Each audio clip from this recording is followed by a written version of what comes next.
Now, this is deeply divisive. Israel is set to impose controversial new restrictions on foreign migrants. Starting in October, migrants are not going to be allowed to work in 17 different cities across Israel except for in 5 industries. Now, this move comes as the Israeli government attempts to crack down on illegal immigration to the country, but human rights groups are slamming this new legislation as discriminatory. And we're going to break all of this down, both the impact on Israeli society and the economy, with our economic analyst and I-24 News host Ariel Margalit. So Israel's asylum seeker recognition rate is extremely low, especially when you compare that to Europe. Can you break that down for us? And of course, tell us why that's the case.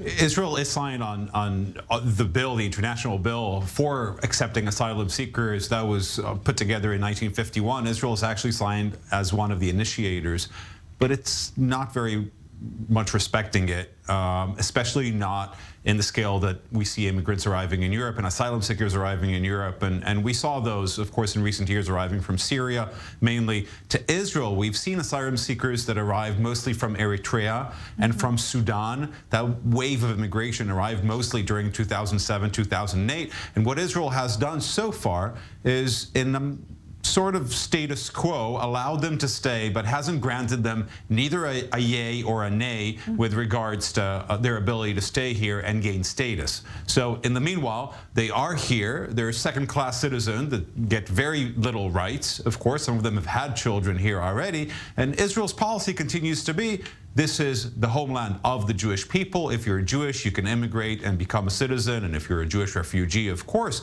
But if you're not, then you're turned away. And we saw even refugees from Ukraine that were turned away because they were not Jewish enough, according to Israeli authorities. Right, and you know, as I mentioned, this is extremely divisive within Israeli society. We're a generation of refugees ourselves living in this country, so there are many people who say Israel needs to be doing more to help asylum seekers and, of course, migrants who are coming from abroad. But who is responsible for this latest round of legislation? Obviously, these restrictions are new, but there have been many restrictions aimed at deterring migrants from staying in Israel. And how many foreign workers are actually going to be impacted by this latest round? I definitely agree with that notion. I think we're all refugees, and I think Israel and with the Jewish people's past, you know, we are obeyed to welcome refugees, whomever those may be.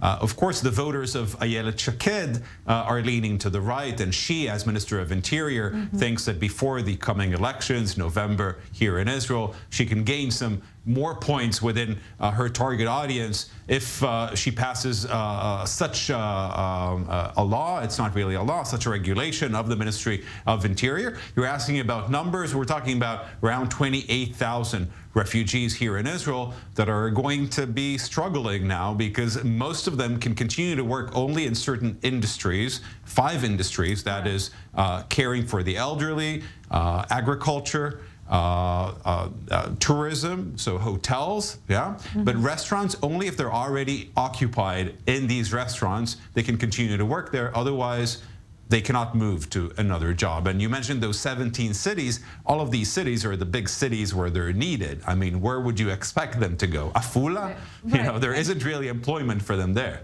And that brings us to the next question, right? What is the impact that this is going to have on the Israeli economy? Obviously, we're already seeing a labor shortage in so many industries, especially in the restaurant industry. What happens to all these businesses and these people who are no longer going to have access to these jobs? So restaurateurs, of course, are complaining, and if you know any, and I think you do, you know that there is a huge shortage in employees and dishwashers and cleaning, etc. We're talking about thousands of jobs that need to be filled. Israelis don't want to do these jobs, and I think, you know, we might see a little hint in some agreements that Ayelet Shaked signed recently, one with Morocco during her last trip to Morocco in June, and another one with Uzbekistan.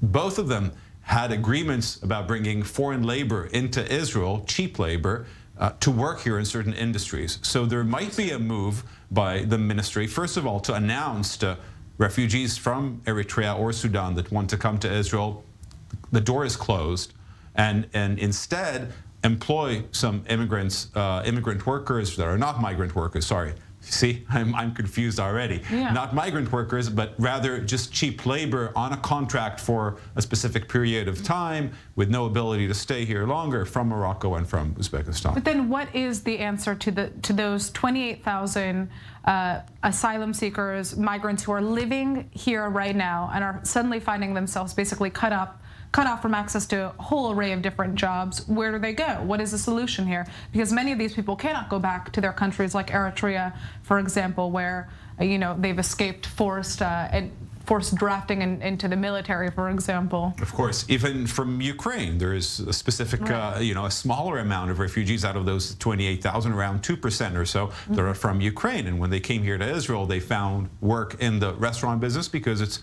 pretty fluid and flexible, and that was a model of work that allowed them to immerse here in Israel quite quickly. And now all of these refugees are going to have to either find employment in these very specific sectors outside of the big cities, or continue in their existing jobs, which kind of locks them in the positions that they're at. So basically what Ayelet Shaked is trying to do is show the door out. It's something that Israel hasn't done since 2008. There was a regulation that was passed then, a law that was passed then, but then there was a status quo, and none of the interior ministers thus far have done anything. Ayelet Shaked now decides to take a move to the right, of course.